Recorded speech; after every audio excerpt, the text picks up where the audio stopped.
What's up, guys? Welcome back to another episode of Streetcar Shenanigans YouTube channel. We are just like Terminator crazy right now, and we have a small project that came in between our bigger projects just to get checked out. It was overheating. We think we found the problem, but we're finalizing the test today. We're going to take you guys along for a ride to kind of compare it to the other Cobras that we've kind of reviewed on the channel.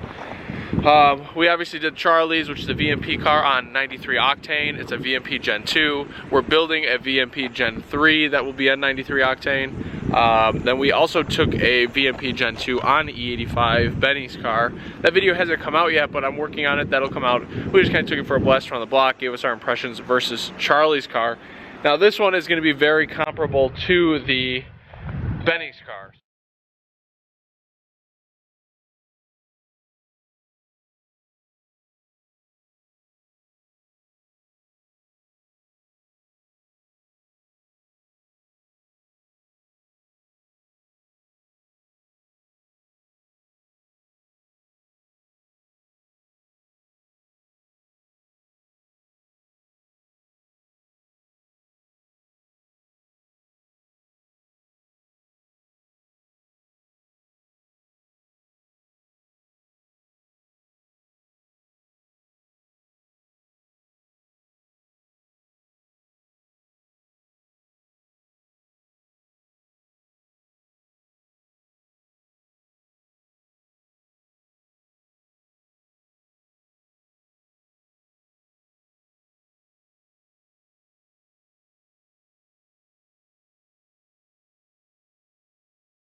Another beautiful example of the 0304 Terminator Cobra.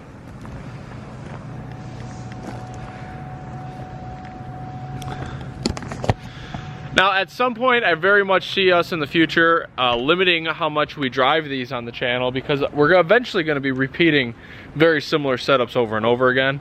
So this one is luckily quite a bit different than all the other ones you guys have seen on the channel. First of all, it is the first one that is Whipple Supercharged that we've had.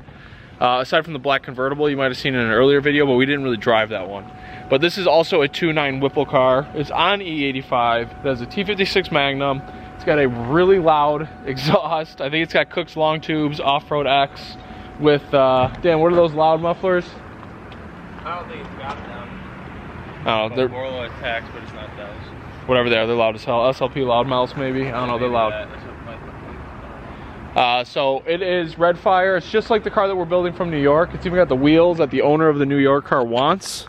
So this is a pretty good look at what that car will look like. But the main difference that's going to be different from this to every other Cobra we've driven is this is the first solid rear axle swap car that we're going to review on the channel.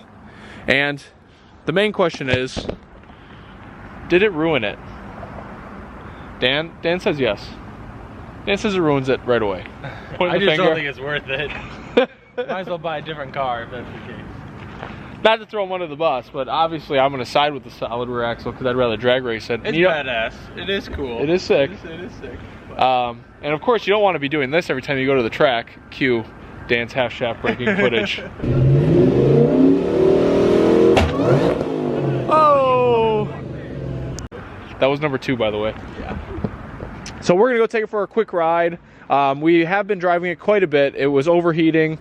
The killer chiller that was on it was not working. It had some miscellaneous issues. It still has some little quirks and tweaks to it that we're going to work on in the future. But our main goal was to figure out why it was overheating, and luckily that was a simple fix.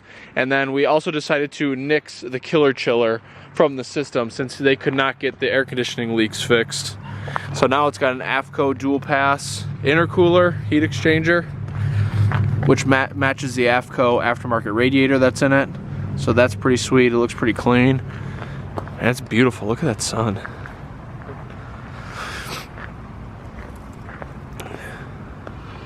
I'm gonna close the door.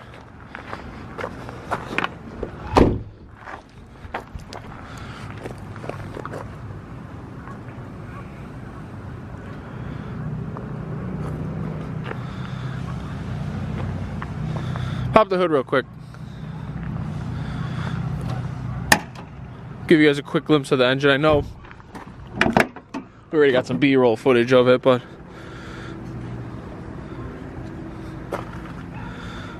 pretty badass setup. There's some things I'm not crazy about. It's that green wire right there. Don't really like it.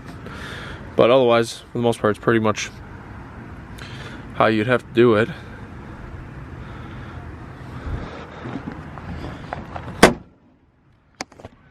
So for comparison's sake, this is going to be most like Benny's car as far as performance goes. Benny's car made about 50 more foot-pounds of torque than this car, but this actually made about 15 more horsepower. Now we're comparing two different dynos, so who knows? You know, you can't really compare dyno numbers, but just to give you guys an idea of what we're working with, on the dyno jet that this was tuned on, it made 715 horsepower and 616 foot-pounds of torque, or somewhere in that neighborhood. So let's go for a ride. But today I am driving Trevor Meyer's Whipple Cobra, and I just drove it to the office and I'm bringing it back. It came to us based on a couple recommendations on Chicagoland Mustang Club, because he thought it had a blown head gasket. It was overheating really bad, really quickly. Didn't really get to drive it much since he bought it. He did bring it to a Ford dealership sometime in there, and it really just resulted in not being able to drive the car. So we sent the trailer down to pick it up. It has a solid rear axle, which is the biggest change to this versus obviously just a standard Cobra. And I'm not mad at it.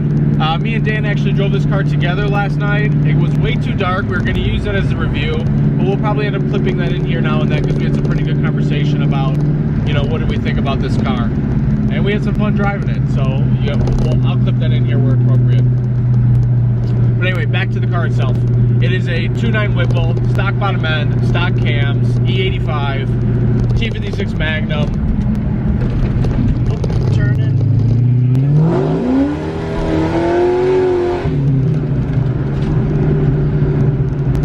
I don't know if you can see how sideways we were, but it's a good time. This car's a lot of fun. And it's most comparable to like the other VMP Cobra that I just released the video on that as well. That was Benny's car, and that car we didn't really drive as much as we did this one.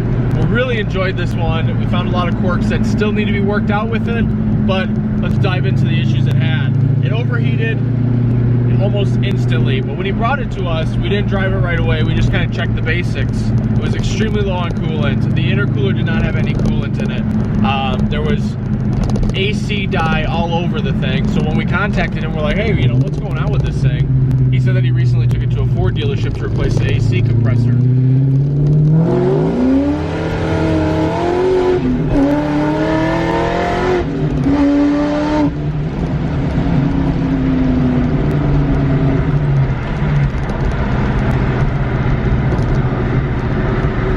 Sweet.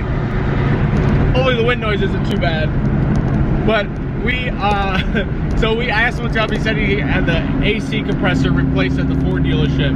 Well, it seems that they really didn't put any coolant back in any of the systems, or they didn't burp it accordingly, because we put like almost 2 gallons between the intercooler and the cooling system.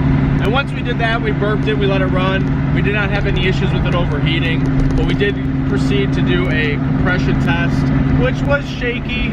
I mean, the car still runs fantastic, nothing's dead, but there was like a 15% variance between the highest and the lowest. So, you know, it's probably in the future gonna need to be freshened up.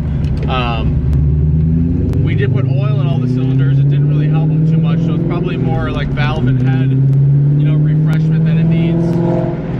We pressurized the cooling system for both the intercooler and the radiator. Not one issue with that, so I do not think it has any kind of head gasket issue. And since then, we've probably put about 100 miles on this car, and they've been all pretty much flawless. I would say that the tune is not 100%. We're going to try to get it over at ASSC with John Galloway and Larry. We're going to try to get the tune probably redone, but as of right now, those guys are so busy that we're just kind of on the waiting list. It drives pretty good as is. I think there's a few things that need to be touched up on it for drivability's sake, but for the most part, it's pretty good. So after addressing the cooling system concerns, we went and drove the car. stayed cool, everything was good. It did not feel nearly as powerful as it's rated at, which is, it was dynoed at 715 horsepower and like 620 foot-pounds or 615 foot-pounds. I mean, it's a beast.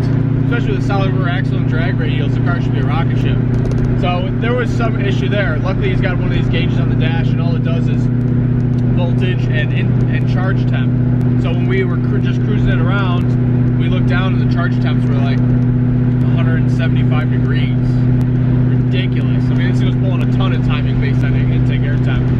So after talking to him, the air conditioning die that was all over the place all revolved around the killer chiller. It had a killer chiller on it. It had a front heat exchanger, but the front heat exchanger was only there purely for aesthetics. It was blocked off, then it had a killer chiller on it full time. The air conditioning did not work. So when it came here, it had no AC, it had no intercooler whatsoever, and this Whipple 2.9 did not like that. So what we decided is kind of just pull that out of the equation in total. Why put another system? You know, the killer chiller is great in systems that it's worked well, and after digging around on SVT Performance and some other forums, watching the guys that put the Y block system in it to switch between the two, that's pretty creative, and I like that. However, I don't think it best fits what this car should really have. Something that's a no-nonsense, no-touch system, definitely thumbs up. So we took the stock heat exchanger off, we pulled the killer chiller system off, and we put an AFCO dual-pass heat exchanger on the front, ran all new lines, and now my charge temps when cruising around, I'm right now at 113. And then under boost, it even drops down even lower. I'm seeing about 90 under wide open throttle. That's about 75 out, so pretty pumped on that. Now the car feels like a whole new animal now that it's not pulling a bunch of timing out. This one's just like the New York car that we're building, except that one's a VMP Gen 3 2.3, but these, I expect them to make pretty similar power. Obviously that one still has IRS, this one's solid rear axle. As far as sliding it around though, the solid rear axle is pretty awesome. You know, it's fun to keep it level, but the IRS handles so much better.